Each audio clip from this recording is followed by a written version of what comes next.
কেউ দেখছে না, তাই তো একটু পানি খেলে কেউ জানবে? আল্লাহ কোন আমাকে দেখছেন? আমি কি একটু পানি খাবো?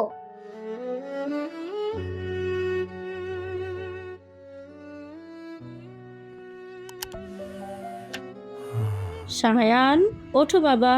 উফ মা, আর একটু ঘুমাই। আমার দাদুভাই তো বলেছিল আজ বড়দের মতো রোজা রাখবে। দাদুভাই, শয়তান কিন্তু তোমাকে ঘুম পাড়িয়ে রাখতে চাচ্ছে। শয়তান জিতবে না। আমি উঠছি, তোমরা যাও, আমি দাঁত ব্রাশ করে আসছি। আচ্ছা ঠিক আছে, তাড়াতাড়ি চলে এসো।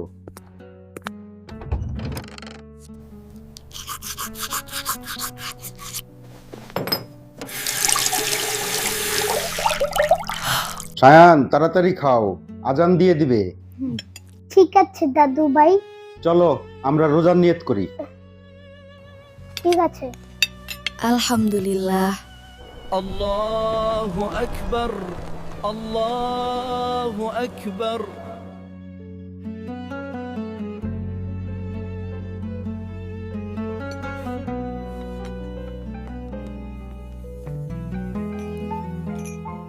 আল্লাহু আকবার, আল্লাহু আকবার।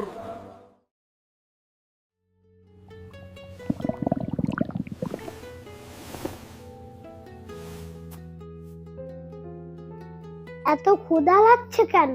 আমার তো গলা শুকিয়ে গেছে, কি করি এখন?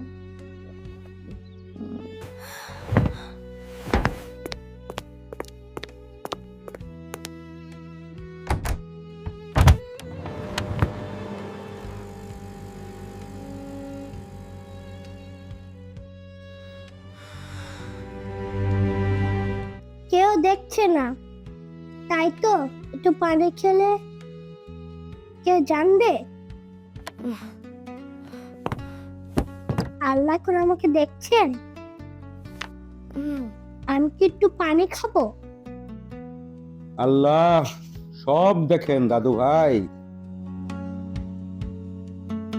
কি করছো দাদু ভাই? রোজা শুধু না খেয়ে থাকা না, রোজা মানে আল্লাহর জন্য ত্যাগ করা। যখন কেউ না দেখলেও আমরা খাবার থেকে নিজেকে বিরত রাখি, তখন আল্লাহ বলেন, দেখো ফেরেশতাগণ, আমার এই বান্দা শুধু আমার ভালোবাসার জন্যেই নিজেকে সংযত রাখছে।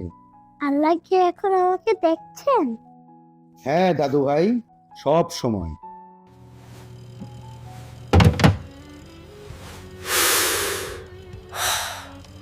দাদা ভাই, তাহলে আমি পানি খাবো না, আমি আমার আল্লাহকে খুশি করব।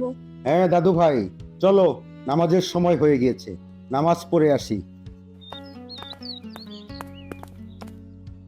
আয়ান, ইফতারের আগের সময় খুব দামি, চলো আমরা দোয়া করি। হে আল্লাহ, আমাদের রোজা কবুল করো। আমিন। আল্লাহু আকবার, আল্লাহু আকবার। আশহাদু আল্লা। বিসমিল্লাহ। দাদু, সত্যি খুব মজা। ধৈর্যের ফল মিষ্টি হয় দাদু ভাই। বন্ধুরা, তুমি কে কে রোজা রেখেছো কমেন্টে লিখবো কিন্তু। আর মনে রাখো, আল্লাহ সব দেখছে। আবার দেখা হবে পরের গল্পে। সবাইকে ধন্যবাদ। আসসালামু আলাইকুম।